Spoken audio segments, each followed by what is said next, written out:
Shalom, shalom, peuple de Dieu. Que Dieu nous bénisse et qu'il nous bénisse abondamment. Vraiment, j'ai vu l'engouement de tout un chacun à participer à ces 3 jours de jeûne et de prière.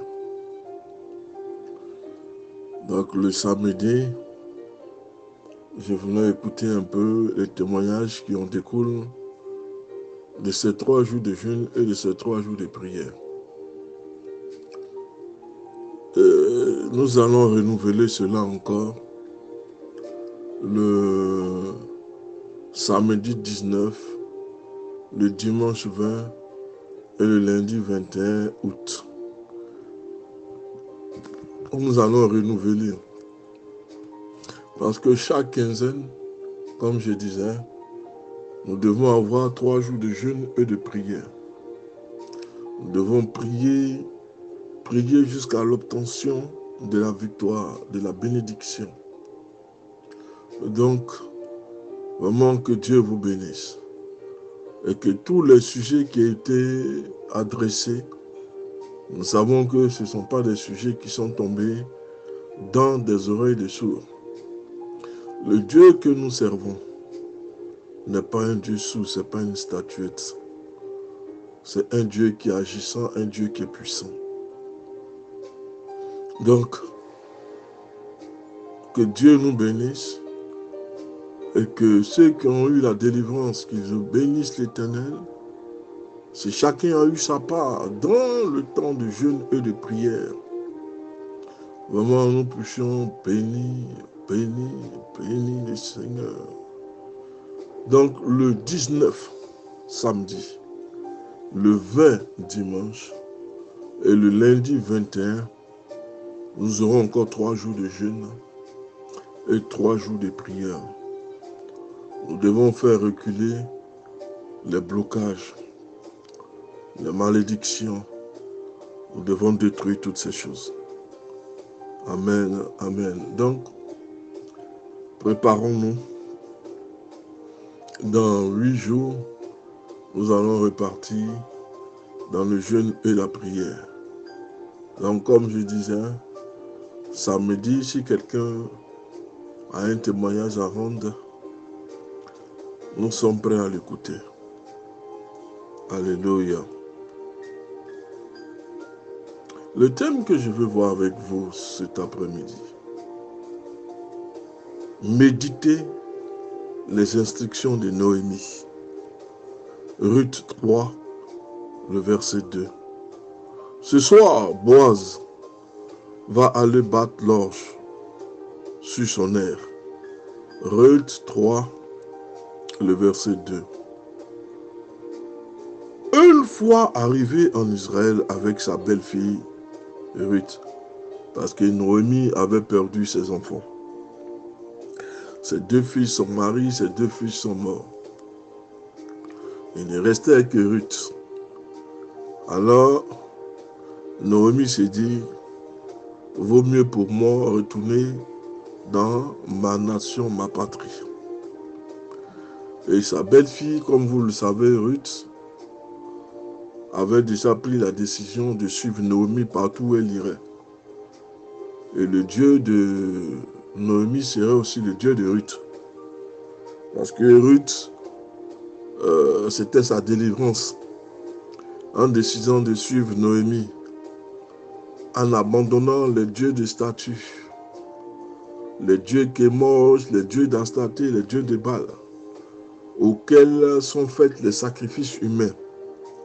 Donc, en disant que ton Dieu est mon Dieu, ta patrie est la mienne, c'était déjà sa délivrance et elle avait décidé de se détourner des faux dieux pour suivre le véritable Dieu.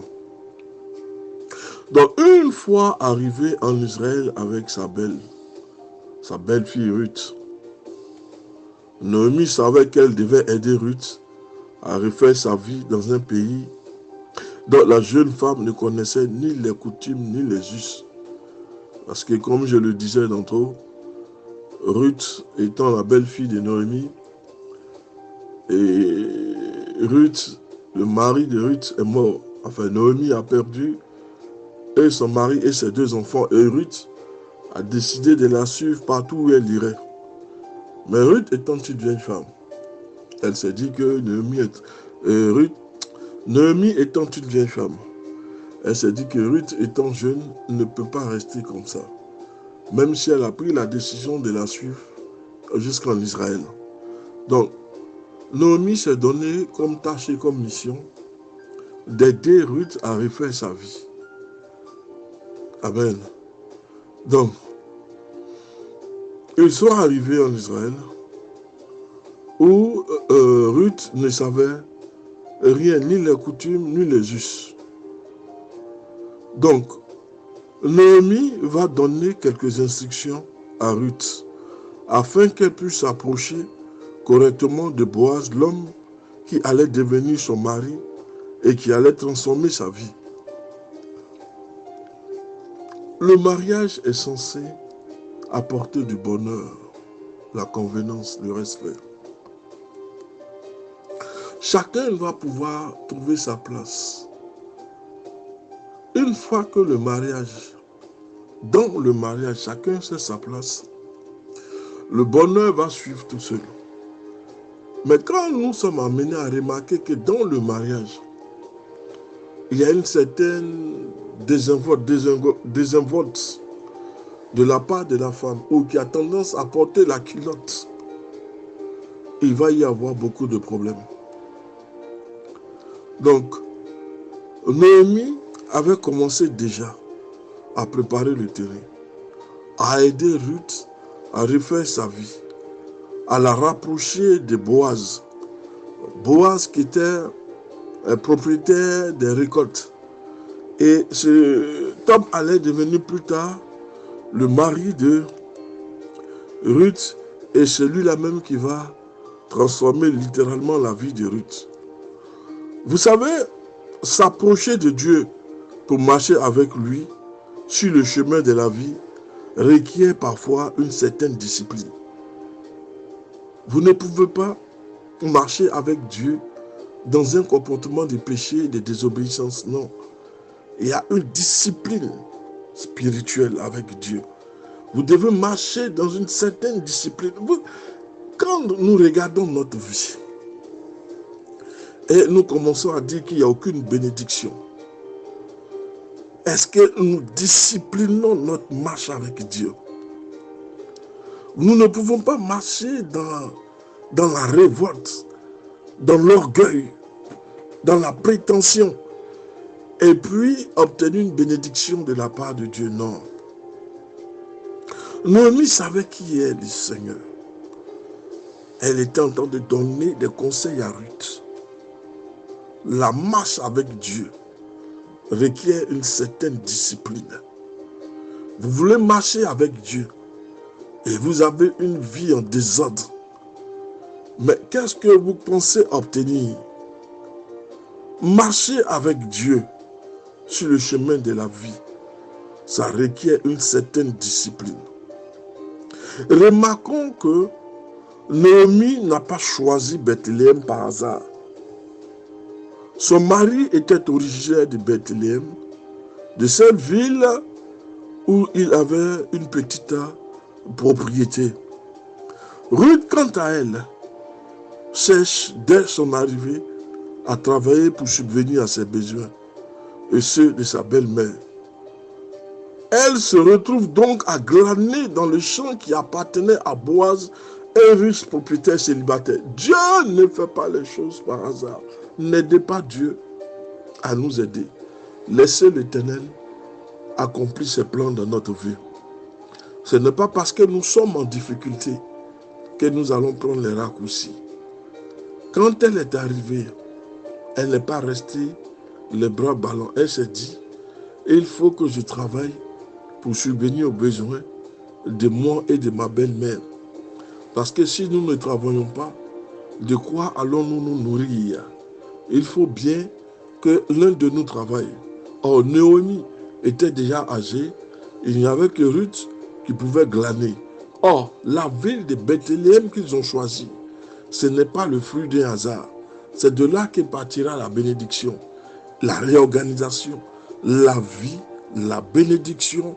C'est de là que ces choses-là partiront et c'est de là que ces choses-là sortiront. Donc, nous devons discipliner notre vie. Nous devons laisser l'Éternel accomplir ses plans dans notre vie. Notre vie dans le désordre ne requiert aucune approbation venant de Dieu. Donc, Naomi, aidant Ruth à refaire sa vie, va mettre un plan qui en réalité n'est que le plan du Seigneur.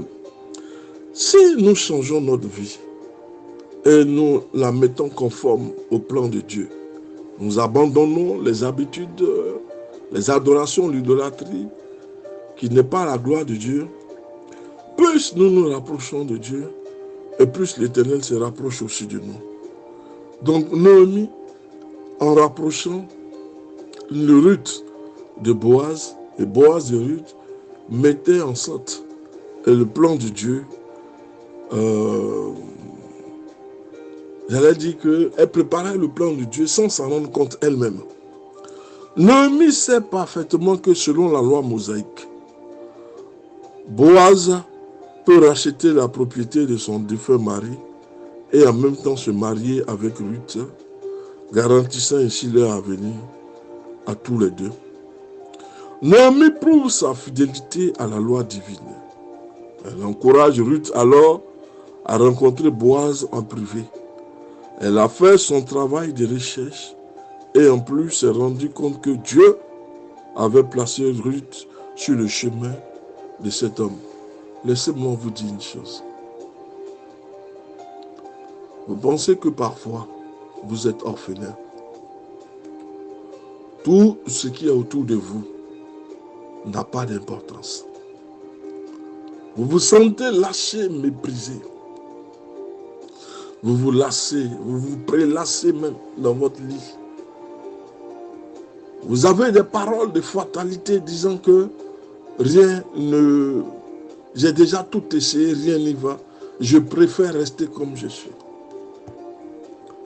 Ruth a perdu son mari. Elle a suivi sa belle-mère jusqu'à Bethléem. Ils sont arrivés en Israël. Elle n'a pas cherché la facilité, disant qu'elle va chercher une facilité comme beaucoup le font. Non, sa première pensée, c'était de travailler dans un champ, de glaner dans un champ. Or, c'est là que Ruth va trouver aussi son mari et Boaz va trouver sa femme. Des fois, nous avons besoin de passer de la prière à l'action. Nous avons besoin de nous lever à un moment donné et de passer à l'action.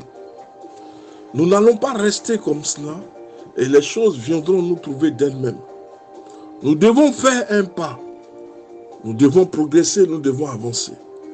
Si Ruth n'avait pas en tête de travailler, elle n'aurait jamais rencontré Boaz, le riche propriétaire des lieux. Mais tout ça, c'est l'Éternel qui a mis toutes les choses en place. Donc, si toi, tu penses être orphelin, orpheline, et que l'Éternel t'aurait abandonné, tu es en train de rentrer dans un discours à l'encontre de la volonté de Dieu. C'est Dieu qui prépare toutes choses, toute rencontre. Tu veux créer un magasin, tu veux ouvrir une entreprise, tu n'as pas les moyens. Tu veux faire quelque chose, tu n'as pas les moyens, tu n'as pas les opportunités. Mais lorsque tu te tournes vers le Seigneur, celui qui approuve tous les projets, il mettra devant toi une personne ressource afin que tu puisses accomplir tes plans et tes projets. C'est le cas de Ruth. Il ne pouvait pas laisser ni Ruth célibataire, ni Boaz célibataire. Naomi avait déjà fait un travail de fond. Alléluia. Naomi prouve sa fidélité à la loi divine. Elle encourage Ruth à rencontrer Boaz en privé. Elle a fait son travail de recherche en plus. S'est rendu compte que Dieu avait placé Ruth sur le chemin de cet homme. Elle pousse donc Ruth dans la direction et le plan divin de Dieu va s'accomplir à la perfection. Une leçon importante pour nous dans la prière. Nous devons nous assurer que ce que nous désirons, ce à quoi nous nous sentons appelés, vient vraiment de Dieu. Ne nous lançons pas dans des choses comme ça sans avoir consulté l'Éternel, sans avoir écouté la voix du Saint-Esprit. Ésaïe 30, le verset 21. Dans la prière, nous devons nous assurer que ce que nous désirons et ce à quoi nous sommes appelés vient vraiment de Dieu. Nous devons écouter la voix du Saint-Esprit et vérifier ce que le Saint-Esprit affirme et que cela doit être conforme à la parole de Dieu. Ne cherchons pas ce qui ne nous appartient pas. Dieu appelle chacun d'entre nous à une mission différente. Ce n'est pas la peine de jalouser dans le ministère ou dans la maison de Dieu. Pourquoi il y a tant de jalousie dans la maison de Dieu? Il y a tant d'affrontements, d'égoïsme dans la maison de Dieu, alors que l'Éternel nous a appelés différemment à chacune de ses missions. Donc, ne jalouse pas ton frère ni ta soeur. Si tu n'as pas été appelé en tant qu'évangéliste, prophète, ne te déclare pas comme. Dans la maison de Dieu, rassure-toi, il y a toujours une mission pour celui qui a été appelé de Dieu. Chacun des plans de Dieu est destiné pour une personne spécifique. Tu ne peux pas accomplir un plan pour lequel Dieu ne t'a pas appelé. Accomplis le plan pour lequel il t'a appelé. Si tu es diacre, ne te proclame pas pasteur ou prophète. Reste dans le diaconat, Dieu va t'élever. Toutes les positions dans lesquelles Dieu nous met, c'est pour notre élévation.